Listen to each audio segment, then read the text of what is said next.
আজকের জুমায় আপনাদের সামনে আলোচনা করব এক মুসলমানের উপর আরেক মুসলমানের কিছু হক আছে।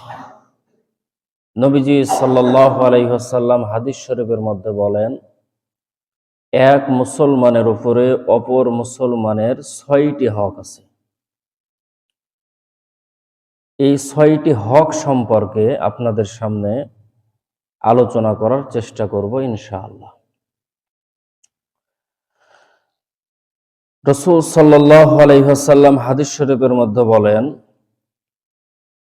যারা তোমরা মুমিন, যারা তোমরা মুসলমান, যারা তোমরা আল্লাহ তাআলাকে ভয় করো,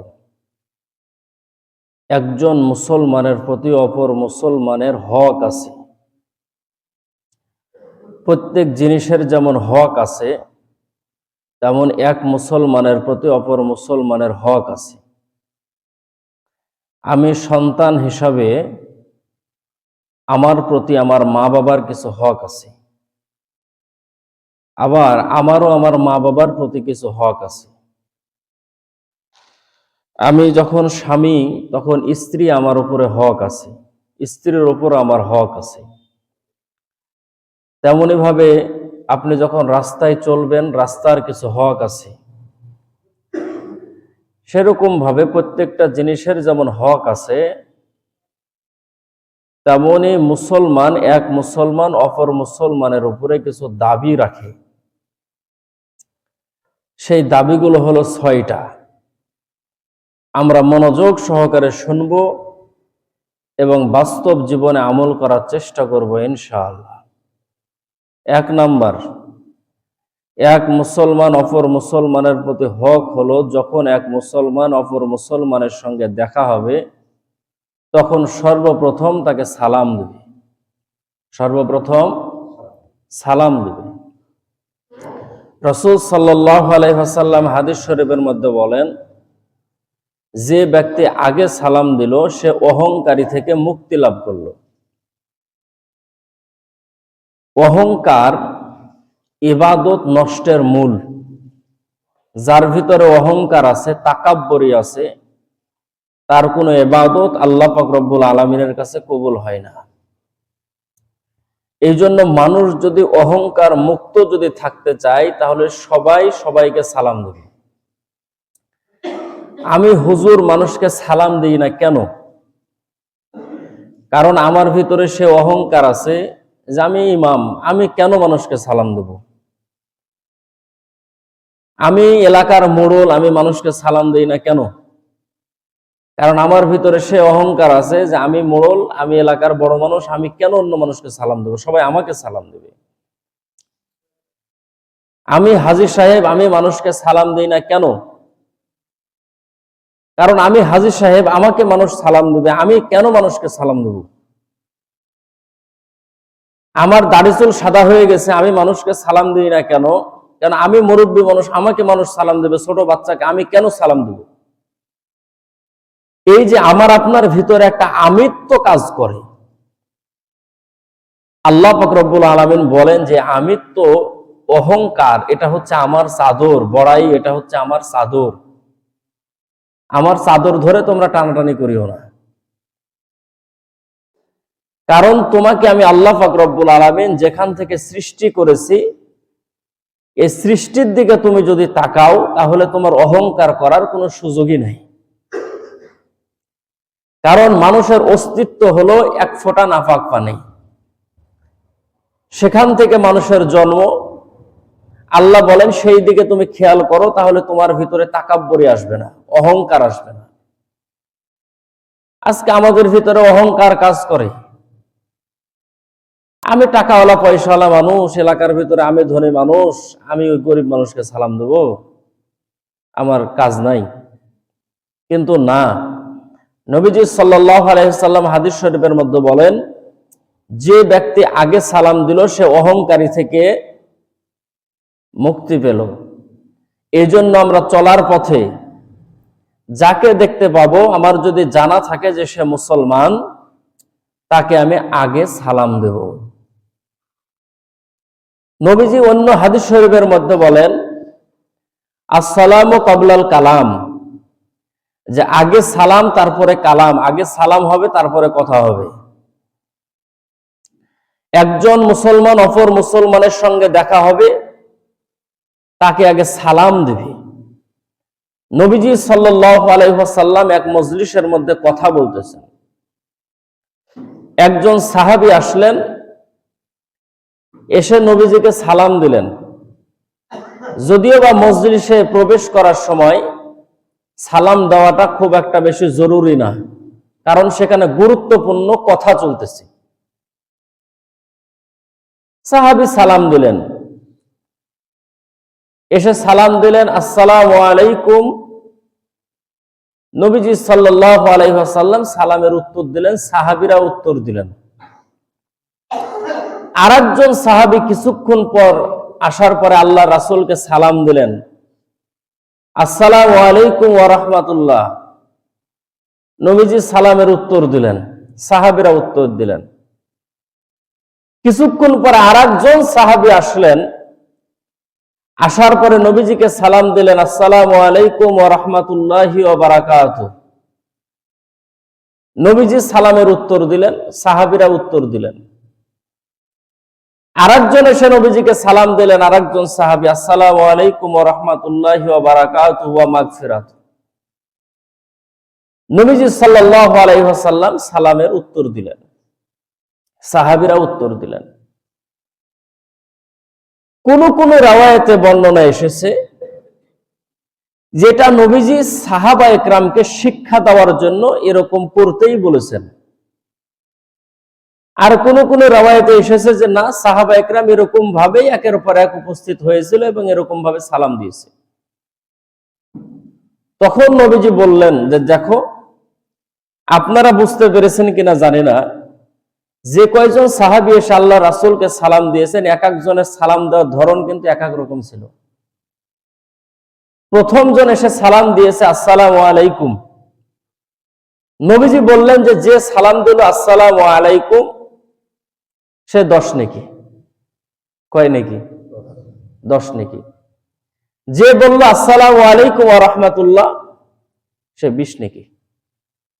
যে বলল আসসালামু আলাইকুম ওয়া রাহমাতুল্লাহি ওয়া বারাকাতুহু, সে 30 নেকি। যে বলল আসসালামু আলাইকুম ওয়া রাহমাতুল্লাহি ওয়া বারাকাতুহু ওয়া মাগফিরাতুহু, তার আমলনামায় 40 নেকি লিখে দেওয়া হলো। সুবহানাল্লাহ। এখন মানুষকে উত্তম ভাবে সালাম দেওয়া, শুদ্ধভাবে সালাম দেওয়া, এই সালাম শুধু আমাদের নবী থেকেই শুরু হয়েছে বিষয়টা এমন না। আদম আলাইহিস সালাতু ওয়াস সালামকে যখন আল্লাহ পাক রব্বুল আলামিন বানালেন এবং ভিতরে যখন রূহ ফুৎকার করলেন, রূহ যখন দিলেন, রূহ দেওয়ার পরে আল্লাহ তাআলা আদম আলাইহিস সালাতু ওয়াস সালামকে বললেন যে আদম, ওই জায়গায় কিছু ফেরেশতা আছে, মালায়েকা, আমি আল্লাহ তাআলার কিছু সৃষ্টি ফেরেশতা আছে, তাদেরকে তুমি সালাম দাও। আদম আলাইহিস সালাতু ওয়াস সালামকে আল্লাহ তাআলা সালামের বাক্য শিখিয়ে দিলেন। আদম আলাইহিস সালাতু ওয়াস সালাম যাওয়ার পরে ফেরেশতাদেরকে সালাম দিলেন, আসসালামু আলাইকুম। ফেরেশতারা জবাবে বলল, ওয়া আলাইকুমুস সালাম ওয়া রাহমাতুল্লাহ। আল্লাহ তাআলা আদম আলাইহিস সালাতু ওয়াস সালামকে বললেন যে আদম, ফেরেশতারা যে উত্তর দিয়েছে, এই উত্তর হলো তোমাদের সন্তানদের উত্তর। তুমি যেটা সালাম দিয়েছো এটা তোমার সন্তানদের সালাম। পরবর্তী তোমার যে সমস্ত সন্তানগুলো আসবে, এই সমস্ত সন্তানগুলো একজন আরেকজনকে, তুমি যেভাবে ফেরেশতাদেরকে সালাম দিয়েছো, একজন মানুষ অপর মানুষকে এভাবে সালাম দিবে। আর ফেরেশতারা তোমার সালামের উত্তর যেভাবে দিয়েছে, সেইভাবে অপর মুসলমানের সালামের উত্তর সেইভাবে দিবে। এখন দেখেন, সালাম দেওয়া যেমন সওয়াবের কাজ, উত্তর দেওয়াটাও সওয়াবের কাজ। এবং সালাম দেওয়া হলো সুন্নাত, উত্তর দেওয়াটা হলো ওয়াজিব। কেউ যদি কাউকে সালাম দেয় আর সে যদি সালামের উত্তর না দেয়, ওয়াজিব তরক করার গুনাহ তার আমলনামায় লেখা হবে। এই জন্য কারো মারফতে কেউ যদি সালাম পাঠায়, তাহলে খুব গুরুত্ব সহকারে সেই সালাম তার কাছে পৌঁছায়া দেওয়া, যে অমুকে আপনাকে সালাম দিয়েছে। যদি আপনি তার সালাম তাকে পৌঁছায়া না দেন, অনেক সময় অনেক মানুষ আমাদেরকে বলে যে বাবা, তোমার আব্বাকে আমার সালাম দিও। তাহলে আমার দায়িত্ব হলো আমার আব্বাকে যে বলা যে অমুকে আপনাকে সালাম দিয়েছে। যদি আমি না বলি তাহলে আমার গুনাহ হবে। আমি যখন নবীজি সাল্লাল্লাহু আলাইহি ওয়াসাল্লামের রওজা জিয়ারতের উদ্দেশ্যে যখন যাই, তখন অনেকজনে আমাকে বলেছে যে হুজুর, আমার সালাম নবীজির রওজা মুবারকে পৌঁছায়া দিন। আবার অনেকে মেসেজ করেছে যে হুজুর, আমার সালাম নবীজির রওজা মুবারকে পৌঁছায়া দিন। যারা যারা আমাকে বলেছে, যারা যারা মেসেজ করেছে, প্রত্যেকের নাম সহ আমি নবীজি সাল্লাল্লাহু আলাইহি ওয়াসাল্লামের রওজার পাশে দাঁড়িয়ে আমি তার পক্ষ থেকে সালাম নবীজির রওজায় পৌঁছে দিয়েছি। কারণ এটা দায়িত্ব। আমাকে একজন মেসেজ করেছিল, যার সাথে কোনো একটা বিষয় নিয়ে আমার মন ধরাধরি কথা হয় না, দেখা হলে কথা হয়, এমনিতেই কথা হয় না, আন্তরিকতা সেরকম নাই, কিন্তু দেখা হলে কথা হয়। তো সে আমাকে মেসেজ করেছে যে খান সাহেব, আপনি কি উমরায় আছেন? আমার পক্ষ থেকে সালাম নবীজির রওজায় পৌঁছায় দেবেন। আমি তার পক্ষ থেকেও সালাম নবীজির রওজায় পৌঁছায় দিয়েছি। সম্মানিত মুসল্লিয়ানে কিরাম, সালাম এটা আমাদের ধর্মের শুধু না, এটা আদম আলাইহিস সালাতু ওয়াস সালাম থেকে শুরু।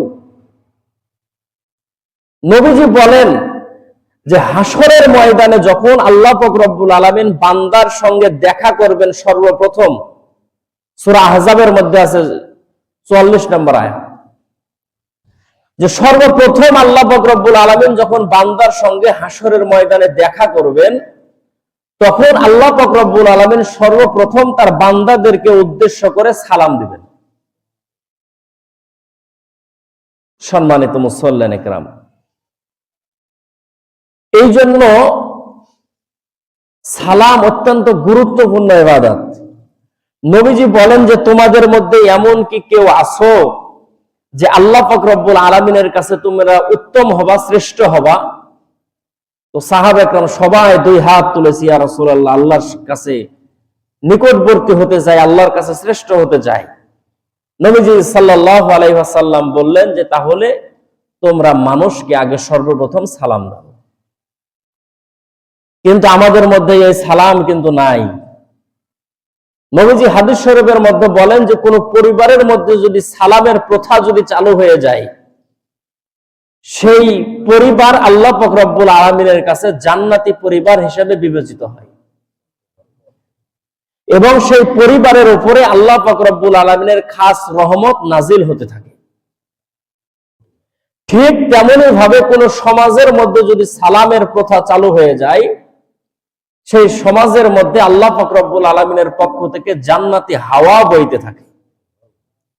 নবীজি বলেন সেই জান্নাতি হাওয়া মানুষের কান দিয়ে প্রবেশ করে অন্তরকে শীতল করে দেয়। আজকে আমাদের পরিবারে সালাম নাই, আজকে আমাদের সমাজের মধ্যে সালাম নাই। এখন আমাদের প্রশ্ন হতে পারে যে সালাম এত গুরুত্বপূর্ণ কেন? এত গুরুত্বপূর্ণ এই কারণে যে অল্প সময়ে সালামের থেকে শ্রেষ্ঠ দোয়া আর নাই। কেউ যদি এতটুকু বলে আসসালামু আলাইকুম, মানে আল্লাহ পাক রব্বুল আলামিনের শান্তি আপনার উপরে বর্ষিত হোক। আল্লাহ তাআলার শান্তি যত ধরনের আছে, সমস্ত প্রকার শান্তির জন্য একজন বান্দা অপর বান্দার জন্য দোয়া করল। যদি সে বাড়ায়া বলে আসসালামু আলাইকুম ওয়া রাহমাতুল্লাহ, মানে আল্লাহ পাক রব্বুল আলামিনের শান্তি এবং রহমত আপনার উপরে নাজিল হোক। কেউ যদি আরেকটু বেশি করে বলে আসসালামু আলাইকুম ওয়া রাহমাতুল্লাহি ওয়া বারাকাতুহু, মানে আল্লাহ পাক রব্বুল আলামিনের শান্তি, রহমত এবং বরকত আপনার উপরে নাজিল হোক, বলেন সুবহানাল্লাহ। এখন নবীজি সাল্লাল্লাহু আলাইহি ওয়াসাল্লাম হাদিস শরীফের মধ্যে বলেন যে ব্যক্তি মানুষকে সালাম দেয়, যে ব্যক্তি অপর মুসলমানকে সালাম দেয়, সে আল্লাহ পাক রব্বুল আলামিনের নিকটবর্তী হয়ে যাবে, আল্লাহ তাআলার কাছে শ্রেষ্ঠ। আমরা সবাই আল্লাহ তাআলার কাছে শ্রেষ্ঠ হতে চাই, কিন্তু আমরা মানুষকে সালাম দিতে চাই না। আচ্ছা, এখন শান্তির দোয়া, এখন আপনাদের কথা হতে পারে যে হুজুর আপনাকে দেখলে তো আমরা সালাম দেই, মসজিদের ইমাম সাহেবকে সালাম দেই, মসজিদের মুয়াজ্জিন সাহেবকে সালাম দেই, এলাকার মুরব্বীদেরকে সালাম দেই, তারপরে স্কুলের শিক্ষককে সালাম দেই, মানুষদেরকে আমরা মোটামুটি সালাম দেই। আচ্ছা বলেন দেখি, আমরা যারা এখানে উপস্থিত আছি, কয়জন মানুষ এরকম আছেন যে বাসায় স্ত্রীকে সালাম দেন? কয়জন মানুষ আমরা এরকম আছে যে বাসায় নিজের মা বাবাকে সালাম দেই? কয়জন মানুষ আমরা এরকম আছি যে নিজের সন্তানদেরকে সালাম দেই? কয়জন মানুষ এরকম আছে যে নিজের বাসায় নিজের বৃদ্ধা নানি আছে, দাদি আছে, নানা আছে, দাদা আছে, তাদেরকে সালাম দেই? কিছুক্ষণ পূর্বে আমি আপনাদের সামনে বললাম, সালাম হচ্ছে এমন একটা শ্রেষ্ঠ দোয়া যে অল্প সময়ে মানুষের জন্য এত শ্রেষ্ঠ দোয়া হয় না। কেউ যদি বলে আসসালামু আলাইকুম ওয়া রাহমাতুল্লাহি ওয়া বারাকাতুহু, মানে আল্লাহ তাআলার শান্তি, আল্লাহ তাআলার রহমত, আল্লাহ তাআলার বরকত আপনার উপরে নাজিল হোক। আচ্ছা বলেন দেখি, যে শান্তি, যে রহমত, যে বরকত মসজিদের ইমামের দরকার, সেই শান্তি, সেই রহমত, সেই বরকত আমার স্ত্রীর দরকার আছে না নাই? যে শান্তি, যে রহমত, যে বরকত মুয়াজ্জিন সাহেবের দরকার, সেই শান্তি, সেই রহমত, সেই বরকত আমার মা বাবার দরকার আছে না নাই? যে শান্তি, যে রহমত, যে বরকত স্কুলের শিক্ষকের দরকার, আমার শিক্ষকের প্রয়োজন, সেই শান্তি, সেই রহমত, সেই বরকত আমার সন্তানের দরকার আছে না নাই? নবীজি বলেন যে সালাম দাও, একে অপরের সঙ্গে শত্রুতা দূর হবে, মহব্বত বাড়বে। আর আমার জীবনে বিয়ে করা 50 বছর হয়ে গেল, 25 বছর হয়ে গেল, 30 বছর হয়ে গেল, জীবনে কোনোদিন আমি আমার স্ত্রীকে সালাম দিলাম না, জীবনে কোনোদিন আমি আমার সন্তানকে সালাম দিলাম না, জীবনে কোনোদিন আমি আমার মা বাবাকে সালাম দিলাম না, জীবনে কোনোদিন আমি আমার নানা নানি দাদা দাদিকে সালাম দিলাম না। তাহলে যে শান্তির দোয়া আমি মসজিদের ইমামের জন্য করলাম, আমার শিক্ষকের জন্য করলাম, অন্যান্য মুরব্বীদের জন্য করলাম, সেই শান্তির দোয়াকে আমার বাড়ির মধ্যে করার দরকার ছিল কি ছিল না? কিন্তু কেন আমি পারলাম না? মানুষকে যদি বলি যে স্ত্রীকে সালাম দিতে হয়, মানুষ বলে যে হুজুর বউকে সালাম দিতে হবে, লজ্জা লাগে। স্ত্রীকে সালাম দিতে নাকি লজ্জা লাগে, মা বাবাকে সালাম দিতে নাকি লজ্জা লাগে। আপনি নামাজ পড়েন না, তখন লজ্জা লাগে না? আপনি মুরব্বীর সামনে বিড়ি টানেন, তখন লজ্জা লাগে না? আপনি নিজের সন্তানের হাতে 10 টাকা দিয়ে বলেন যে একটা সিগারেট নিয়ে আসো, তখন লজ্জা লাগে না?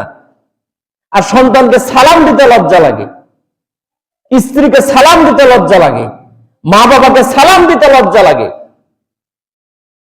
নবীজি সাল্লাল্লাহু আলাইহি ওয়াসাল্লাম হাদিস শরীফের মধ্যে বলেন যে তুমি যদি তোমার মায়ের ঘরে প্রবেশ করো, সে সময়ও সালাম দাও। আজকে গেল কোথায় ইসলাম? আজকে সালামের রীতিনীতি উঠে যাচ্ছে। বড়রা ছোটকে সালাম দিবে, ছোটরা বড়কে সালাম দিবে। নবীজি সাল্লাল্লাহু আলাইহি ওয়াসাল্লাম যখন মক্কা থেকে যখন মদিনায় হিজরত করে গেলেন, তখন হযরত আব্দুল্লাহ ইবনে সালাম রাদিয়াল্লাহু তাআলা আনহু বলেন যে আমি সে সময়ে মুসলমান হই নাই। তো সবাই যেহেতু নবীজিকে দেখার জন্য সবাই বলে যে মক্কা থেকে মদিনায় আল্লাহর রাসূল এসেছে, তো সবাই যখন দেখার জন্য রওনা করেছে, তা আমি মুসলমান না, আমিও মুসলমানদের নবীকে দেখার জন্য রওনা করেছি। আব্দুল্লাহ ইবনে সালাম বলেন যে আমি যখন মুহাম্মদ রাসূলুল্লাহ সাল্লাল্লাহু আলাইহি ওয়াসাল্লামের চেহারা দেখেছি, চেহারা দেখার পরে আমার অন্তরের মধ্যে এই কথা বিশ্বাস হয়েছে যে এই ব্যক্তি কোনো সময় মিথ্যাবাদী হতে পারে না। সুবহানাল্লাহ বলেন যে তার চেহারা দেখে আমি বুঝতে পেরেছি এই ব্যক্তি কোনো সময় মিথ্যাবাদী হতে পারে না। নবীজি আব্দুল্লাহ ইবনে সালাম বলেন যে নবীজি দাঁড়ালেন। মদিনাবাসীর যে সমস্ত মানুষগুলো এসে যখন আল্লাহ রাসূলের কাছে দাঁড়ালো, তখন আল্লাহ রাসূল মদিনাবাসীকে লক্ষ্য করে আল্লাহ রাসূল বক্তব্য দিলেন। বক্তব্যের মধ্যে নবীজি সর্বপ্রথম বললেন, আফসুস সালাম, তোমরা সালাম প্রচার করো। এই হাদিস সর্বপ্রথম আমরা পড়ি, তখন বুঝতে পারলাম না যে নবীজি যাওয়ার পরে আফসুস সালাম কেন বললেন, যে সালাম প্রচলন করো। কারণ এখনো মদিনার মধ্যে এমন অবস্থা আছে, একজন মানুষ অপরজন মানুষকে ভালোভাবে সালাম দিতে চায় না। নবীজি যাওয়ার পরে বুঝতে পেরেছেন যে এদের মধ্যে সালামের ত্রুটি আছে। এই জন্য সর্বপ্রথম নবীজি বলেছেন যে আফসুস সালাম, তোমরা সালাম দাও, মানুষকে সালাম দাও, সালামের প্রচার করো। একজন মানুষ অপরজন মানুষের সঙ্গে দেখা হলেই সালাম দিবা। তারপরে নবীজি বলেন ওয়াতিমুত তাআম, মানুষকে খাদ্য খাওয়াও। তারপরে নবীজি সাল্লাল্লাহু আলাইহি ওয়াসাল্লাম বলেন যে ওয়াসিলুল আরহাম, যে আত্মীয়তা সম্পর্ক ছিন্ন করো না, আত্মীয়র সঙ্গে সম্পর্ক মজবুত করে তাদের সঙ্গে চলাফেরা করো। তারপরে নবীজি 4 নম্বর বলেন যে মানুষ যখন গভীর রাত্রে ঘুমায়া থাকে তখন তোমরা উঠে আল্লাহ পাক রব্বুল আলামিনের কদমে সেজদা দাও, রাতের বেলা নামাজ আদায় করো, অর্থাৎ তাহাজ্জুদের নামাজ পড়ো। সম্মানিত মুসল্লিয়ান ইকরাম, সালাম সম্পর্কে যত হাদিস নবীজি সাল্লাল্লাহু আলাইহি ওয়াসাল্লাম বর্ণনা করেছেন, কয়েক জুমা আলোচনা করা যাবে। কিন্তু কয়েক জুমা আলোচনা করলে লাভটা কি হবে? আমাদের হাল অবস্থা যেরকম আছে সেরকমই থাকবে, কোনো পরিবর্তন হবে না। আচ্ছা, সালাম দেওয়া যে এতটা জরুরি, সালামের ইতিহাস এসেছে আদম আলাইহিস সালাতু ওয়াস সালাম থেকে, এবং হাশরের ময়দানে আল্লাহ পাক রব্বুল আলামিন মানুষকে সর্বপ্রথম সালাম দিবেন। সালাম হলো শ্রেষ্ঠ দোয়া। এতটুকু কথা জানার পরে কি আজকের জুমা থেকে যখন আমরা বাসায় যাব, বাসায় যাওয়ার পরে কি আপনার আমার সর্বপ্রথম মুখ দিয়ে কি বের হবে আসসালামু আলাইকুম ওয়া রাহমাতুল্লাহ? কয়েকজন বলেছেন ইনশাআল্লাহ, আর বাকি মানুষ হয়তো মনে মনে বলেছেন, কেউ চুপ করে থাকিছেন। হয়তো মনে মনে ইনশাআল্লাহ বলেছেন, কেউ চুপ করে থাকিছেন যে হুজুর সালাম এটা দেওয়া যাবে না। তো সম্মানিত মুসল্লিয়ান ইকরাম, মানুষ যদি বুঝে, যদি হয়, জ্ঞানী যদি হয়, তাহলে অল্প কথা তার জন্য যথেষ্ট হয়ে যায়। রাসূল করিম সাল্লাল্লাহু আলাইহি ওয়াসাল্লাম সাহাবা কিরাম রাদিয়াল্লাহু তাআলা আনহুদেরকে অল্প কথায় বয়ান করতেন, এবং সাহাবা কিরাম রাদিয়াল্লাহু তাআলা আনহু সেই কথার উপরে আমল করা শুরু করতেন। পাল্টায় আবার আল্লাহ রাসূল সাল্লাল্লাহু আলাইহি সাল্লামকে প্রশ্ন করতেন না, যে ইয়া রাসূলুল্লাহ এতটুকু বলে রেখে দিলেন কেন?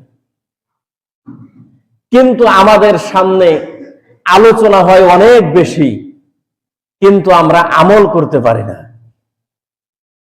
হযরতে আবু বকর রাদিয়াল্লাহু তাআলা আনহুর সঙ্গে, ইসলামের প্রথম খলিফা হযরত আবু বকর রাদিয়াল্লাহু তাআলা আনহু, তার সঙ্গে যে সাহাবীর দেখা হয় চেষ্টা করে আগে সালাম দেওয়ার। হযরত আলী রাদিয়াল্লাহু তাআলা আনহুর সঙ্গে যখন দেখা হয় আগে আগে সালাম দেয়। কিন্তু একদিন হযরত আলী রাদিয়াল্লাহু তাআলা আনহুর সঙ্গে আবু বকরের দেখা হলো। তো হযরত আলী রাদিয়াল্লাহু তাআলা আনহু হযরত আবু বকরকে সালাম দিলেন না। আবু বকর রাদিয়াল্লাহু তাআলা আনহু হযরত আলীকে সালাম দিলেন। এটা পাশে থেকে অন্যান্য সাহাবীরা খেয়াল করেছে। আল্লাহর রাসূলের কাছে এক কান দুই কান করতে করতে রাসূল পর্যন্ত কথা গেছে যে হযরত আলী আবু বকরকে সালাম দেয় নাই, আবু বকর রাদিয়াল্লাহু তাআলা আগে সালাম দিয়েছে। আল্লাহর রাসূল হযরত আলী রাদিয়াল্লাহু তাআলাকে ডেকে পাঠালেন একজন সাহাবীর মারফতে, যে যাও আলীকে ডেকে নিয়ে আসো। তো হযরত আলী রাদিয়াল্লাহু তাআলাকে আল্লাহ রাসূল বললেন যে আলী, আবু বকরের সঙ্গে কি তোমার দেখা হয়েছে? বলে হ্যাঁ দেখা হয়েছে। তার সঙ্গে কি সালাম কালাম হয়েছে, কথাবার্তা হয়েছে? তো হযরত আলী রাদিয়াল্লাহু তাআলা বলতেছেন, ইয়া রাসূলুল্লাহ, হ্যাঁ হয়েছে। তা আল্লাহ রাসূল বলতেছেন যে আলী আগে কে সালাম দিয়েছে? তো হযরত আলী রাদিয়াল্লাহু তাআলা বলেন যে ইয়া রাসূলুল্লাহ, আবু বকর রাদিয়াল্লাহু তাআলা আগে সালাম দিয়েছে। তা আল্লাহ রাসূল বললেন যে আলী, উচিত কি ছিল না যে তুমি আগে সালাম দিবা? এরকম কি দরকার ছিল না যে তুমি আগে সালাম দিবা? তুমি যে ছোট, তুমি যে বয়সে ছোট, জ্ঞানে ছোট, বুদ্ধিতে ছোট, তুমি আগে সালাম দিবা।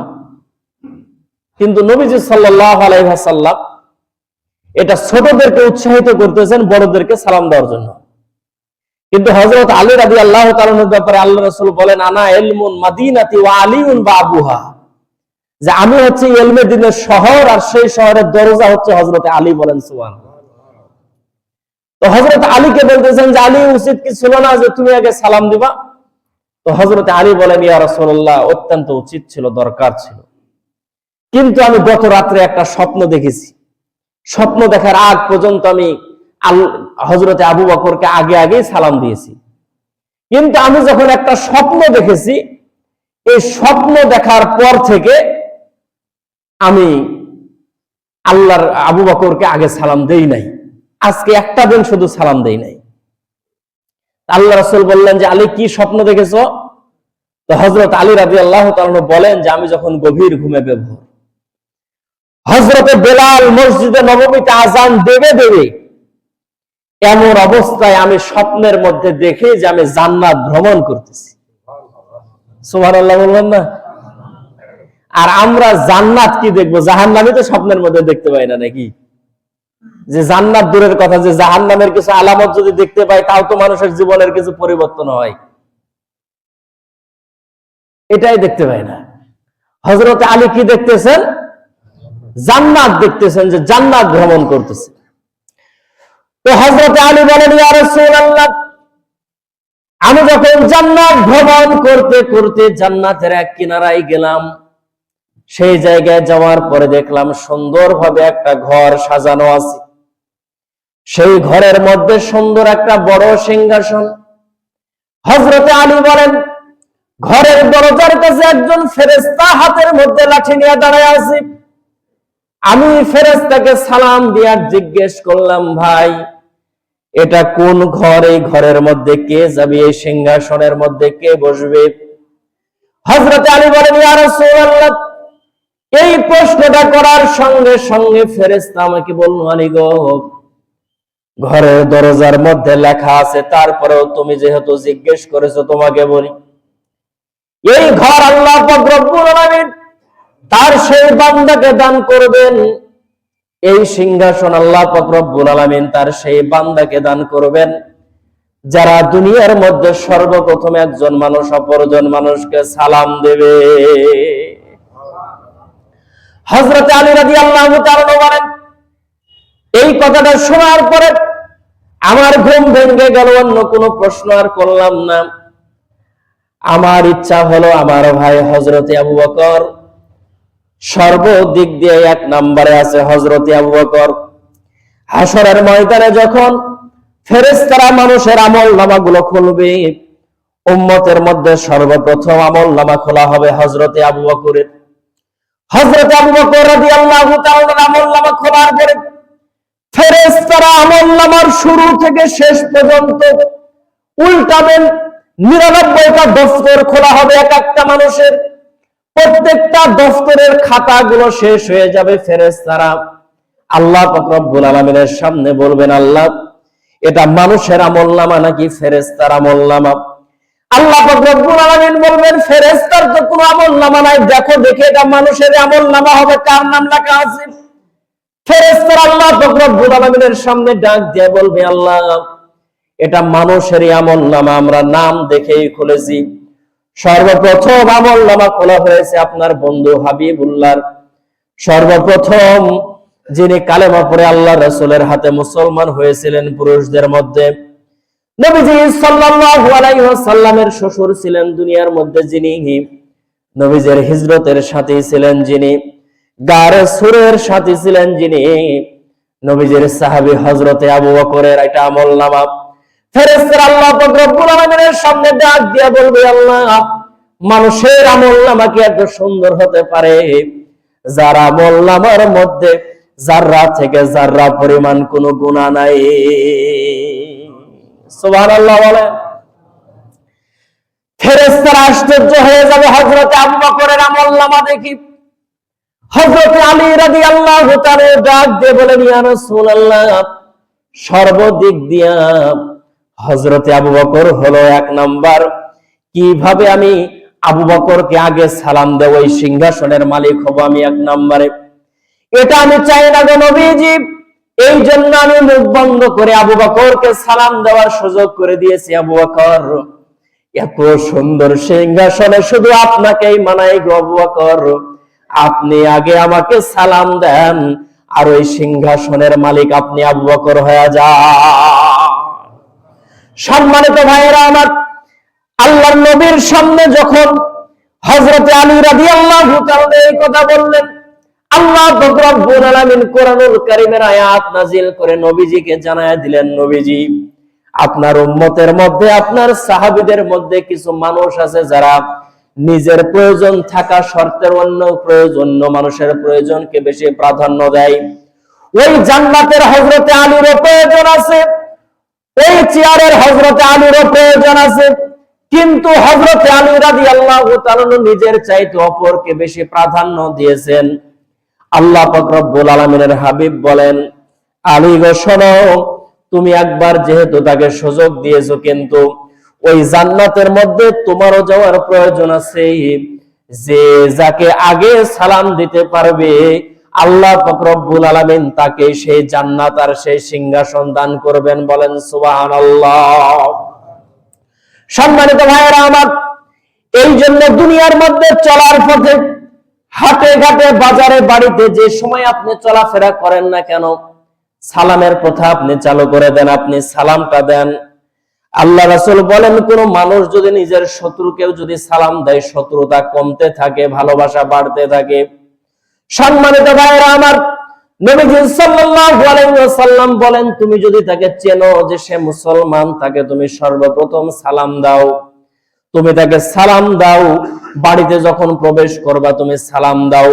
নবীজি বলেন, বাড়ির মধ্যে প্রবেশ করার সময় তুমি জানো বাড়ির মধ্যে কেউ নাই, তারপরেও তুমি সালাম দাও, কারণ বাড়ির মধ্যে তুমি যখন ঢুকে সালাম দিবা, কেউ না থাকলেও আল্লাহ তাআলার রহমতের ফেরেশতা বাড়ির মধ্যে থাকে। ফাঁকা বাড়িতেও তুমি সালাম দিয়া প্রবেশ করো। সম্মানিত মুসল্লিয়ানে কিরাম, মুসলমানের এক মুসলমান অপর মুসলমানের প্রতি যে 6টা হক আছে, এক নাম্বার হক হলো এক মুসলমান অপর মুসলমানের সঙ্গে যখন দেখা হবে তখন তাকে কি দিবে? সালাম দিবে। এই জন্য অপেক্ষা করবেন না যে আমি বড় মানুষ, ও ছোট বাচ্চা, ওকে আমি কেন সালাম দেব। ছোট বাচ্চার সঙ্গে দেখা হবে, আপনি তাকে সালাম দেন, 1 দিন 2 দিন 3 দিন সালাম দিবেন, দেখবেন 4 দিনের মাথায় সেই বাচ্চাটা আপনাকে আগে সালাম দিয়েছে। কারণ ছোটরা তো শিখবে বড়দের থেকে। বাড়িতে যখন ঢুকবেন তো স্ত্রীকে সালাম দিবেন, দেবেন তো ইনশাআল্লাহ। স্ত্রীকে যাওয়ার পরে যদি সালাম দেন তো স্ত্রী তো চমকে উঠবে। আজকে জুমার পরে যে সালাম দেন, তাহলে বলবে যে 20 বছর হলো বিয়ে হওয়া, তোমাকে জিনে ধরলো না ভূতে ধরলো, যে জুমার নামাজ পড়ে এসে হঠাৎ করে তুমি সালাম দিছো। বেটার যা যদি আপনি সালাম দেন তো বেটা তো মুখে মুখে তাকাবে যে আশ্চর্য ব্যাপার, বাপের আমার হলো কি, এরকম ওষুধ টষুধ কিছু খাওয়াতে হবে নাকি, মাথা ব্যথা খারাপ হলো নাকি, জীবনে কোনোদিন সালাম দেয় না, আজকে হঠাৎ করে সালাম দিয়েছে, কারণটা কি? এই জন্য আপনি বাবা হিসাবে যদি সন্তানকে যদি সালাম দেন, 1 দিন 2 দিন পরে দেখবেন যে আপনার সন্তান আপনাকে সালাম দিচ্ছে। আচ্ছা বলেন দেখি, এর থেকে আফসোস আর কি হতে পারে যে বাপের সাথে দেখা হয় আর বেটা সালাম দেয়? এর থেকে দুঃখের কথা আর কি যে বেটা বাপের সালাম দেয় না। আশ্চর্য কথা, স্ত্রী স্বামীকে সালাম দেয় না, মা সন্তানকে সালাম দেয় না, সন্তান মাকে সালাম দেয় না। এর থেকে দুঃখের কথা আর কিছু নাই। কিন্তু আমাদের পরিবারে এটা চালু নাই, এই জন্য এটা আমার কাছে কিছু মনে হয় না। যুবক বাড়ি থেকে বাইরে থেকে বাড়িতে আসলো, দরজায় নক করলো, মা দরজা খুলে দিয়েছে। ওর মুখ থেকে জীবনে বাইরে এলো না যে মা দরজা যে খুলে দিল তা মাকে একটা সালাম দিই। বা মা তো ঘরের ভিতর থেকে বুঝতে পারতেছে যে আমার সন্তান যেহেতু সালাম দিল না, তাহলে মায়ের উচিত ছিল যে সন্তানকে সালাম দেওয়া। বলে শরম লাগে। কি এক আশ্চর্য কথা যে সালাম দিতে ইসলামের একটা রীতিনীতি, একটা আদর্শ, এটা সালাম দিতে নাকি মানুষকে এখন শরম লাগে। গুনাহ করতে মানুষকে শরম লাগে না, কিন্তু সালাম দিতে কি লাগে? শরম লাগে, লজ্জা লাগে। এটা আপনাদেরকে লাগবে নাকি?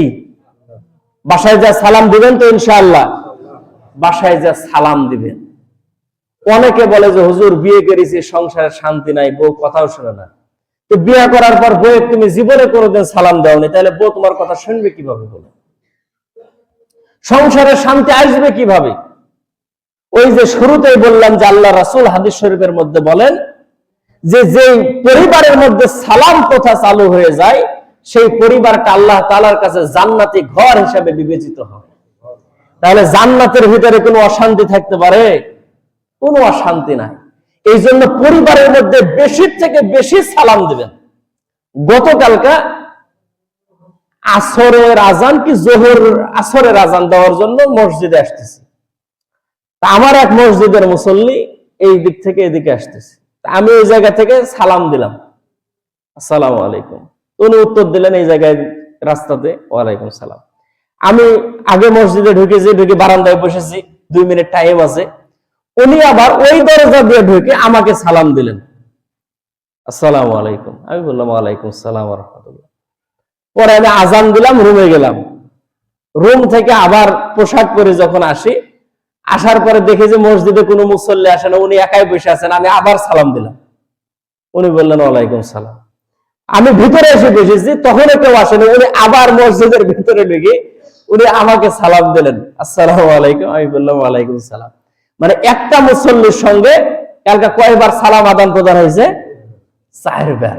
নবীজি হাদিস শরীফের মধ্যে বলেন যে কোন মানুষ যদি অপর মানুষের সঙ্গে দেখা হয়, আর যদি দিনে 20 জন মানুষকে যদি সালাম দিতে পারে, আর সেই দিনের মধ্যে যদি তার মৃত্যু হয়, আল্লাহ পাক রব্বুল আলামিন তাকে শাহাদাতের মর্তবা দান করবে। তাহলে এর থেকে সহজ উপায় আর কি আছে বলে? আল্লাহ রাসূল যখন সালাম সম্পর্কে যখন হাদিসগুলো বর্ণনা করেন, সাহাবীদের ভিতরে সালামের এমন প্রতিযোগিতা শুরু হলো যে একটা পিলারের এপারে দেখা হলেও সে সালাম দেয়, পিলার পার হলে আবার সালাম দেয়। গাছের এই পারে দেখা হয়েছে তো সালাম দেয়, গাছটা পার হয়েছে তো আবার সালাম দেয়। এই ঘরের মধ্যে দেখা হয়েছে তাও সালাম দেয়, ঘর থেকে বের হয়েছে দেখা হয়েছে তো তাও সালাম দেয়। সালামের প্রতিযোগিতা ছিল সাহাবায়ে কেরাম রাদিয়াল্লাহু তাআলার মধ্যে। কিন্তু আমাদের মধ্যে সেই প্রতিযোগিতা কি আছে? ওই যে বললাম যে আমি বড় মানুষ, আমি আগে কেন সালাম দেব? এই বড় মানুষের ভিতর থেকে বাইরে করতে হবে, বাইরে করবো তো আমরা ইনশাআল্লাহ। আমরা বড়রা আগে সালাম দেব, তারপরে ছোটরা আমাদেরকে দেখে শিখবে ইনশাআল্লাহ। আমরা প্রত্যেকে বাড়িতে যাওয়ার পরে সালাম দেব। নিজের ছোট বাচ্চা থেকে শুরু করে নিজের বৃদ্ধা মা পর্যন্ত সবাইকে সালাম দেব। নিজের মায়ের কাছে একটু সালাম দিয়েন, দেখেন মায়ের কলিজাটা কিরকম ঠান্ডা হয়। মাকে একটু সালাম দিয়েন, বাবাকে একটু সালাম দিয়েন। পরিবারের মধ্যে সালাম প্রথাটা চালু করেন সম্মানিত মুসল্লিয়ান একরাম। এই জন্য 6টার ভিতরে আজকে কয়টা বললাম? 1টা বললাম। আল্লাহ তাআলা যদি তৌফিক দান করে আরো 5টা থাকলো বলবো ইনশাআল্লাহ। কিন্তু আজকে 5-7 মিনিট পরে আমি বক্তব্য শুরু করেছি যে মুয়াজ্জিন সাহেব আজান দেওয়ার পরে বসে আছে, তা আমি হুমায়ুন ভাই আর পরে আসলো রফিক মামা, তাছাড়া দেখছি আর মুসল্লি নাই। 3টা মানুষের সামনে কি বক্তব্য দেব এখন বলেন? এখন জুমার দিনে যদি মানুষ যদি একটু তাড়াতাড়ি যদি মসজিদের মধ্যে যদি আসে, তাহলে এই কথাগুলো বলতে একটু সুবিধা হয়। কারণ এই মুসলমান যেহেতু আমরা, এক মুসলমানের প্রতি অপর মুসলমানের যেহেতু হক আছে, এই হক গুলো আমাদের প্রত্যেকের জানার দরকার। জোরে বলেন আছে না নাই? আর একটু জোরে বলেন আছে না নাই? এই জন্য আমি তো চাই যে এই মেসেজ গুলো, এই কথাগুলো প্রত্যেকের কানে কানে যায়। কিন্তু আপনারা আসতেছেন দেরি করে। প্রথম দেখতেন যে আসতেন। এখন ওই জন্য আমি একটু বললাম যে মাহফিলে বক্তা যদি দেখে যে ঘুরে ঘুরে একই বক্তা, তাহলে আবার শ্রোতা কমে যায়, ওই অমুক বক্তা, জালসা শুনতে যাব না।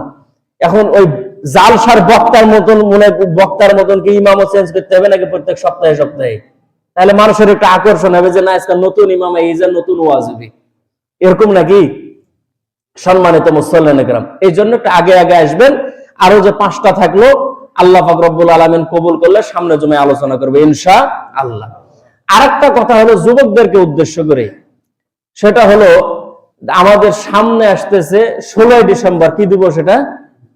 বিজয় দিবস। 16 ডিসেম্বর। 16 ডিসেম্বর এই আলোচনাটা করতে লাগলে এই 6টার ভিতরে চলে আসতো। এই 6টা হকের ভিতরে একটা হক আছে যে সব সময় মানুষের কল্যাণ চাওয়া। যেহেতু আমি আপনাদের ইমাম, আমি আপনাদের কল্যাণ চাই না অকল্যাণ চাই? কল্যাণ চাই।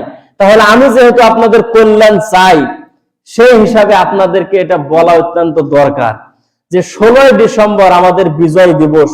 ভাষার জন্য যারা শহীদ হয়েছে, যারা জীবন দিয়েছে দেশের জন্য, তাদেরকে স্মরণ করে সারাদিন খেলাধুলা করে রাত্রের বেলা ডিজে পার্টি দেওয়া, এটা তাদের তাহলে একটু সদকায়ে জারিয়া, একটু সোয়াব ওদের কবরের মধ্যে যাবে নাকি? ওই চাঁপাইনবাবগঞ্জে যে শহীদ ক্যাপ্টেন বীরশ্রেষ্ঠ মহিউদ্দিন জাহাঙ্গীর শুয়ে আছে, তাহলে ইসালের সোয়াব একটু কবরে যাবে না? যদি আপনারা দিগ্রামে একটু গান টান যদি করেন, তাহলে সোজা ঈদে বালিয়াঘাটা রাস্তা হয়ে সোজা তো চলে যাবে সোনা মসজিদ পর্যন্ত নাকি? সম্মানিত উপস্থিতি, এই এলাকায় যেহেতু থাকি, তো কিছু খবর কিছু কানে আসে। খেলাধুলা করবেন, ভালো কথা, খেলাধুলা করেন, দিনটা ভালোই যায়, কিন্তু মাগরিবের পর থেকে উল্টাপাল্টা শুরু হয়। আমি তো সারা দেশের কোন জায়গায় দেখতে পেলাম না মাদ্রাসা ছাড়া যে কোন স্কুল প্রতিষ্ঠান এরকম আয়োজন করেছে যে ওদের স্মরণে আজকে মাগরিবের পর দোয়া মাহফিল হবে। কোন এলাকার লোকজন আয়োজন করেছে যে তাদের উপলক্ষে ইসালে সওয়াব দোয়া মাহফিল হবে, যে যতগুলো দেশ স্বাধীনের জন্য যারা শাহাদত বরণ করেছে তাদের জন্য দোয়া হবে, একটু ইসালে সওয়াব একটু দোয়া করি। এটা তো কোনো জায়গায় দেখা যায় না। কেন গান বাজনা? What is the cause? এটা কি কারণটা কি? এটা দিগ্রামে আপনারা করবেন নাকি? যুবক তোমরা করবে নাকি? চুপচাপ বসে আছো, মানে হুজুর আপনি খালি বাড়ির যায়েন, যা করা লাগে আমরা সাইডে ফেলে দেবো, আপনি খালি 16 ডিসেম্বরের দিন ঘরে থাকেন না, তাইলেই হবে। আমার হাত তোমাদের পা, অনুরোধ থাকলো যে এই সমস্ত কাজগুলো তোমরা করবে না, ইনশাআল্লাহ তোমরা করবে না। এটা আমার তোমাদের কাছে দাবি।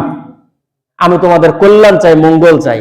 সারা জীবন গান শোনার পরে তুমি যখন মৃত্যু শয্যায় শায়িত, তখন তোমার কানের কাছে যাওয়ার পরে ইমাম সাহেব বলতেছে লা ইলাহা ইল্লাল্লাহ মুহাম্মাদুর রাসূলুল্লাহ, তোমার জবান থেকে কালেমা বের হবে না, কারণ গানের সাথে তোমার সম্পর্ক ছিল।